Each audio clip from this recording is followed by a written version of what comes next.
And welcome back to Who Would Win, the week of Who Would Win. Today's Who Would Win comes to us from John Doe, who asked the question, who would win in a fight? Sasori of the Red Sand versus Spider-Man, Peter Parker, Spider-Man. I assume Peter Parker, only because anytime someone says Spider-Man, they're not specifying Miles or Ben Reilly. No, I assume it's Peter Parker. Look, this is one of those fights where it could really be one-sided if you look at it the wrong way or look at it the right way. So, I mean, Peter Parker, we know his backstory. He was a nerdy teen, but got bitten by a radioactive spider, gained these powers, and became a superhero. All of his physicality is enhanced to an umpteenth degree. While he's not a speedster, he's very quick, has amazing reflexes even without the spider sense.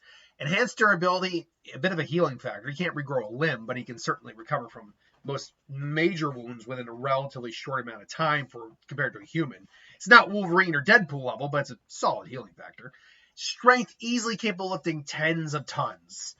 And then you factor in his intelligence along with there, which he is a genius, scientific genius, and this allows him to strategize, combined with the webbing that he makes in a lab. Sometimes it's been organic, most times it's just, device.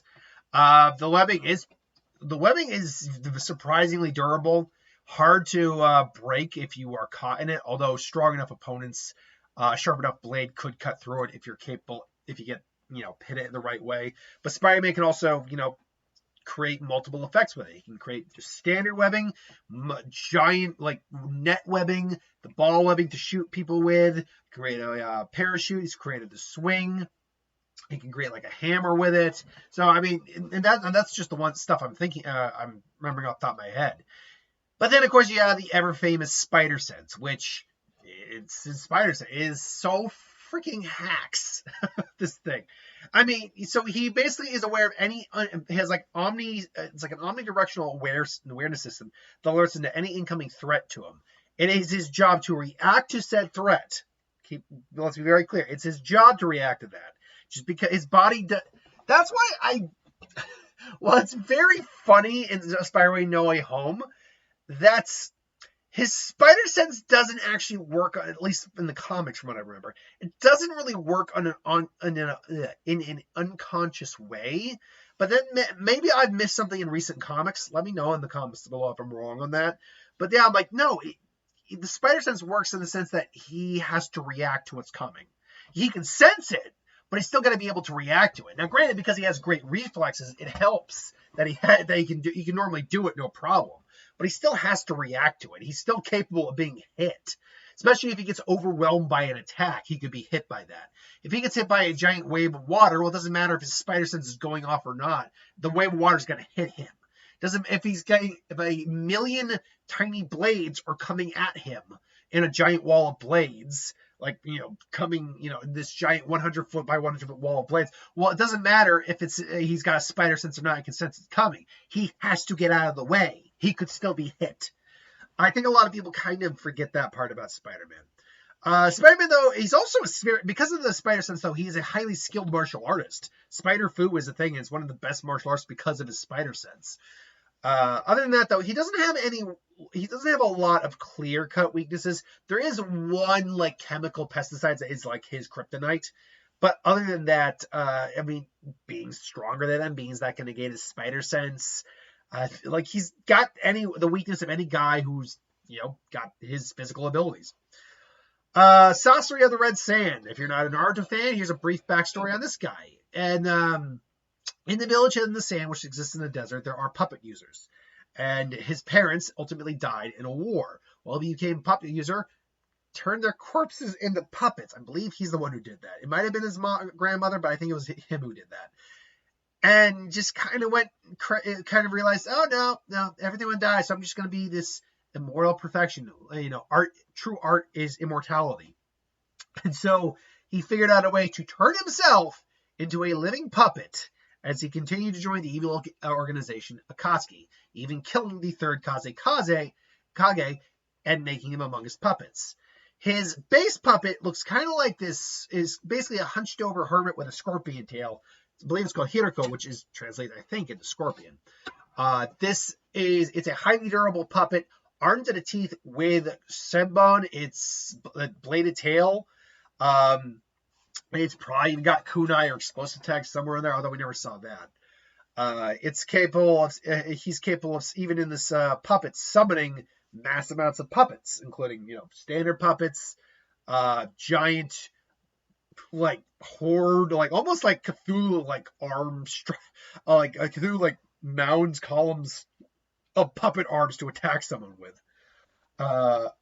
Should know all of his weapons, all of them, are laced with a highly effective poison that's like heavy metal poison. They never actually specify what is in the poison. Only that Sakura was able to remove most of the poison and create an antidote for it. It does seem though it was based around like toxic metals and heavy metals, as a lot of those were pulled out of Kakuro's system. While it is without an antidote very lethal, it's not going to kill someone immediately usually. Even Chio got poisoned and didn't take an antidote, still lasted a good while with it in her system. Kankuro was holding on for dear life, but it still would, it's still not going to hurt or kill anyone immediately. So all of his weapons are laced with that. But if you were to destroy Hiroko, his base puppet, you would then get this guy, who is his actual form and a puppet in and of itself. As such, he's able to use his puppet abilities even more, controlling the puppets with his chakra strings. One of his favorite puppets is the third Kage, who is capable of using the iron sand, which is essentially iron dust, more or less. It is literally iron sand. But he's able to manipulate it with magnet release, mold it into different shapes, sizes, lots of it at once, and once again has put his poison in the iron sand. So it makes it extremely dangerous type of technique to go against, because it can literally mold in whatever shape you want. It's unpredictable and it's poisonous. And if he then has to fall back on his actual puppet form has a release slot on the chest piece that allows him to use 100 strings to control 100 puppets at once. And he is also armed to the teeth with a high-pressure water gun, which can literally carve through rock with the water pressure it's releasing, a flamethrower, and a freaking not a wire, but like an iron cable that jettisons out of his stomach that can pierce and allow him to move extreme speeds, and a whirling set of fan blades that could cleave a man in half. And even if his puppet were to be destroyed or heavily damaged or incapacitated, as long as he moves the core, the one piece of organic material that is still him, out of his body and inserts it into another puppet, he can keep fighting as another puppet. So Sasori is a very dangerous, very resourceful individual. How does this stack up with Spider-Man? Well, I think we can safely say Spider-Man has the physical advantage. I don't think anyone's going to argue that point. Also, Spider-Man's got his spider sense. And he's most likely going to be able to cleave through these puppets without too much difficulty. The problem immediately is, though, his spider sense is going to go off immediately with Sasori. Immediately, because of the poison laced in, because of the danger that Sasori presents. He's already dangerous. The bladed tail on his first puppet, the senbons, the fact that they're coated in poison. So if Peter's not careful, he will get cut. I think he could take out Hiroko without getting cut. I think that because Hiroko's probably the easiest puppet to take care of overall. Masasai then comes out. He's revealed. Spider-Man's going to try to web him, but he just summons a puppet. The puppet gets webbed. He summons the giant column of hands. Peter's like trying to get the hell out of the way. Holy crap. And that gives him time to summon his Kazekage puppet, which would then bring out the iron sand, which Peter now has to try to get away from. Even if he bounds up the Kazekage puppet, it doesn't matter, because the Kazekage can still use the iron sand. You have to actually destroy the damn puppet, to which Peter might come in and try to do, except for the fact the iron sand is still there, and Peter's spider sense is probably going haywire. All it would take for Sasori to get Peter poisoned is a scratch. That's all it would take. And given the sheer amount of puppets with weapons, different means of getting poison, even with a spider sense, I think Peter could get a couple scratches on him. And that just doubles down on the poison. The problem for Sasori is his poison, while lethal normally, takes time to work its magic. Granted, it will have an immediate effect, but it's usually still you're slowing down, you're getting dizzy, you're getting sick. But if you got the willpower to muscle through it, you'll muscle through it. And it'll take a good while to kill you overall. Peter is above average in terms of a human, and he has a healing factor.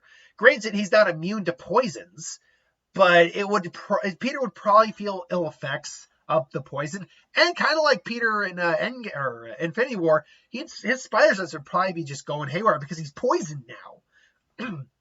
Still, though, he come and crush the puppet. Sasori has to backtrack, shows off his full 100 puppets. Peter's now like, this isn't good. I gotta end this. Does the whole slingshot thing, crashes all the way through the puppets, just like a freaking Spider-Man shaped meteor. Just boom! Just boom! Crashes right into Sasori before he can even get any of his abilities. I was like, ugh. It's like, it's over. It's like, well, this isn't good. It's like, it's over. Now, it's over. It's over, guy.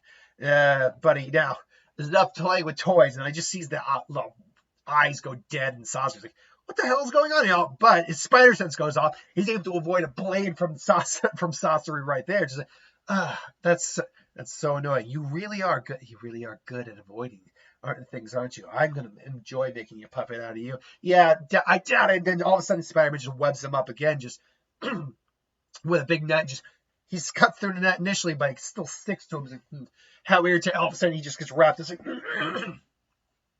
yeah, I was paying attention to that little puppet corpse of yours. So I'm guessing he just pokes to where it is. This thing must be where your actual life force really is. So as long as it's all bound up and you can't really do anything, you can't move that around. So it looks like I've got you. And Sasori's actually a little nosy. You really are. You really are quite annoying. Quite annoying. Yep, I've heard that. It just tries to knock him out, but it doesn't work because he's a puppet. So I do ultimately think Peter is smart enough, and he's skilled enough, he's durable enough, and his webbing, despite being really his only primary means of attack, besides fisticuffs, is still very versatile and would be able to bound up the puppets pretty well. Granted, I don't see him getting out of this unscathed, and he would be poisoned, so he'd have to get someone to heal him up.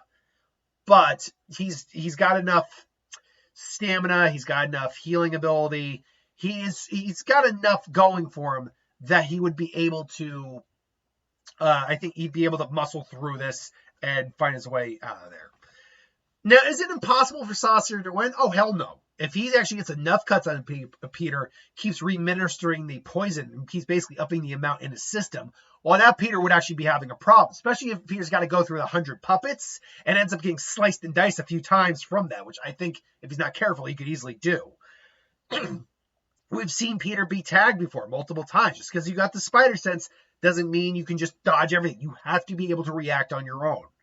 He's got good reflexes, but he's limited in what he can ultimately do. He's still human. If there's too much poison in his system, then he'd be in trouble. He'd be in trouble because at that point, Sasori in his final form, this isn't even my final form. In his last puppet, could use flamethrower, could use the water, super pressured water, could just slice a webbing. Actually, that would be very bad for somebody slicing the webbing. I forgot to mention wall crawling. How can I forget to mention wall crawling? But yeah, I mean, I don't know how much of a factor that play in the fight, but wall crawling, he's got that too.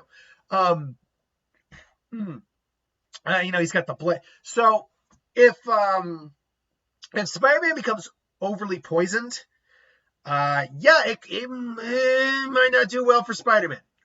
It could actually be a bad day for Spider-Man then.